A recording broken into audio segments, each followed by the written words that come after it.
Many times I have been asked whether being single is a choice or the curse of being a successful woman. And I've always deflected this question because I felt that every woman's path to success takes its own route.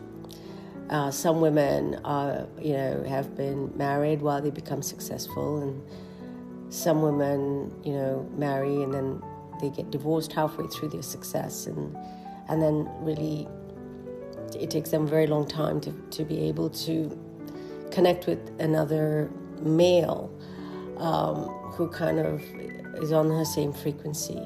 And some women just choose to be single because it's just a lot better to just be on your own. Some of the things that I've kind of, experienced over the course of the last couple of years was question.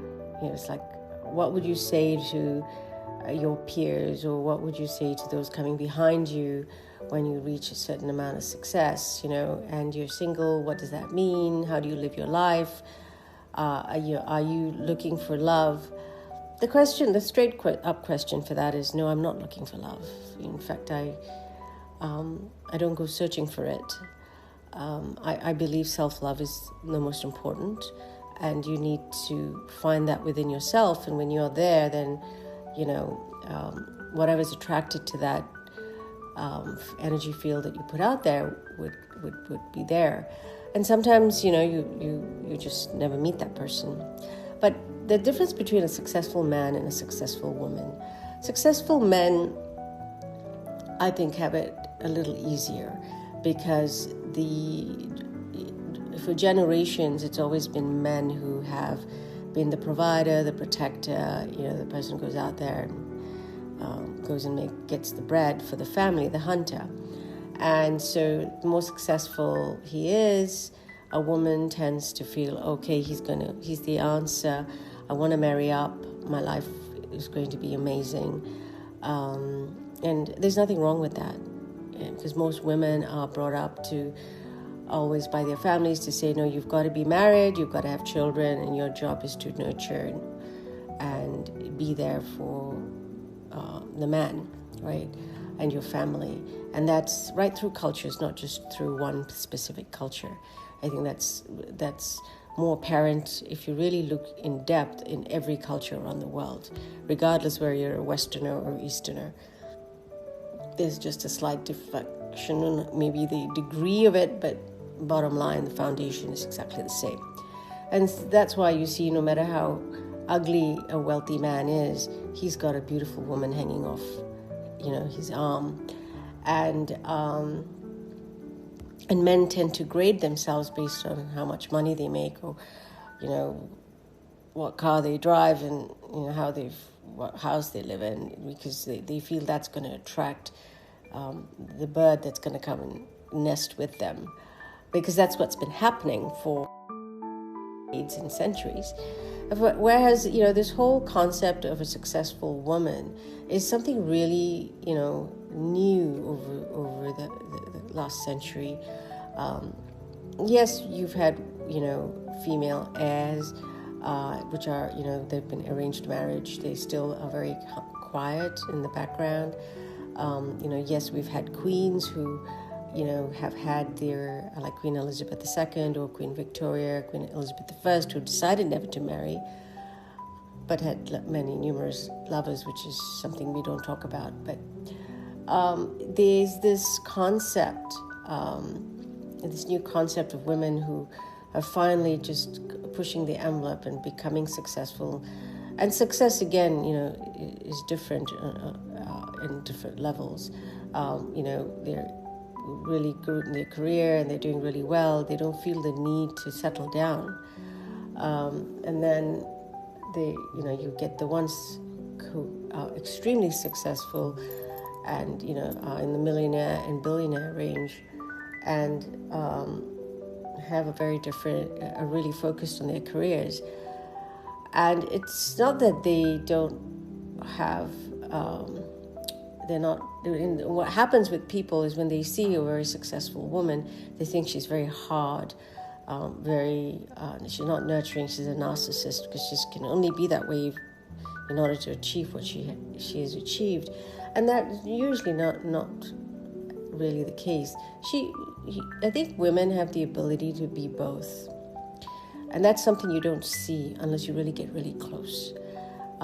Because in the working world and in the circle that they work in or have to live in, they have a different persona. Whereas men are constantly in that one persona.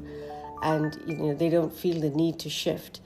And a woman doesn't expect them to shift because she's looking at him completely from a provider range.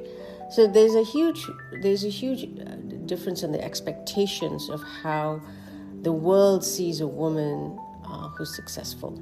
A great example would be Hillary Clinton. She's extremely successful, very bright, strategic, and without her, I don't think Clinton would have been president, because she is the backbone that had kept that whole machine running. But she was always seen as cold and detached, but really she's far from that. She's actually a very nurturing, loving, caring person. But because the world sees her intellect and her ability to articulate herself with complete authenticity, it was a threat. And they did not know how to deal with that. And so she was very attacked by both women and men who didn't want to really look at her for who she really was, which was both a mother, all three things: a mother, a wife, and an extremely intelligent, strategic human being. A very common thing that most intelligent, strategic women face. This notion that the world looks at them and says, "Oh, this is something, because that's never going to work." So, my advice to women who are coming up, behind us, who are seeking to be successful, you go and find your success. It's important to be who you are authentically. Find your love and your passion for yourself first. Don't live your life looking to be, wanting to think, I need to have a relationship because I need to have a child. The world is, is very different now. And it doesn't mean that you can't have both. You will when the time is right. But don't sell yourself short from achieving your goals, buying your own house, paying for your own car, building your own company, having your own, becoming the vice president or the president of your company or the CEO of the company, and pushing to the heights that make you happy, right? If a man isn't able to come up and understand that you are everything in one, then he does not belong in your space. And you don't want to sell yourself short to fit into someone else's mold. If anything, like what men do, in men's case, a woman has to fit into his mold. So in a woman's case, a man has to fit in her mold. If she's the one who is the strategist, the intellect, the financial bearer, and the one who is moving and shaking the world, then the man has to mold into her life. There's nothing wrong or right about that. And the more as a society, when we fight for the equal pay, equality of women's rights, the right for women to choose, the right for women to sit on the throne and rule, we need to change our perspective on how and where a man fits into our world, not the other way around. And it creates a balance. And that's what I think, as as our foremothers in the past who were running for rah rah burn your bra, I don't think they were saying, we are man haters and we want to, keep men out. What they were saying was we are equally as smart and can bring to the table what you bring to the table, and we can live in this equally, right? And which a lot of haters have looked upon to find a reason to say, oh, because she's voicing her opinion, she's going to be hard to tame. We need her submissive and quiet because you don't want a woman thinking, because that's dangerous, right? And hopefully, the generations that come forth, the male and the females have a much equal standing in their societal norms, unlike the ones that fall in my age group or the ones before me, where we've always had to, fight the norm and argue and keep having resistance to our movement forward. So I think that, a woman should be in her element, own her own sense of strength and her own power, and be okay with it. There's a reason they're saying, I'm woman, hear me roar, because a woman has the ability to multitask. She is a nurturer as well as the giver, the person who can provide. She is not just one element, and that's why if there is such a thing as a God out there, He created her in the most perfect form, where we found over generations, because they've known what a woman is capable of, we have been suppressed, and our voice taken away from us. And I mean, in my game, in my life, I've also had to face that, and I've faced that numerous times, and continue to face that. I think men tend to find me extremely intimidating, and my clarity and my openness extremely overwhelming. And but if you put the shoe on the other foot, a woman would look at that quality in a man and say, oh my God, he's just so open, I just want to be with him. But because the shoe is on the other foot, a man finds that extremely intimidating and overwhelming. And his extension of friends or family would say, this is not going to work for you because she's going to overtake everything that you say and do. And then you don't want that man because he's completely insecure in who he is.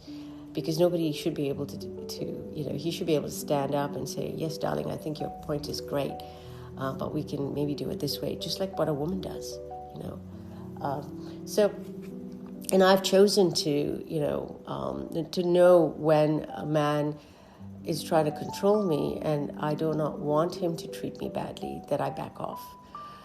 Because I did not get to where I am today easily.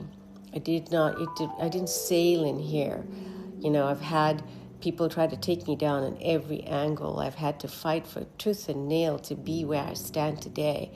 And loss of emotion and harassed and everything that could go wrong that a woman would face through her career, I have faced. But it hasn't stopped me from being very focused on what I want to achieve and where I want to go.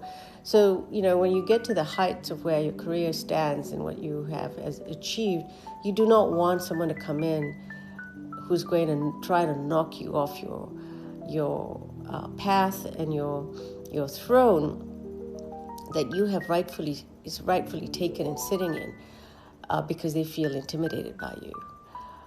They should come willingly. And so I tell all the women out there behind me, don't be afraid to be who you are. Don't sell yourself short. Don't listen to the naysayers and the other women who feel that they that you need to, shy down or bring your petals in order for you to have a man, because you'll hate yourself for the rest of your life. Those who don't understand you don't deserve to be on your table. You will find your people who will sit at your table and respect you for who you are and love you for who you are.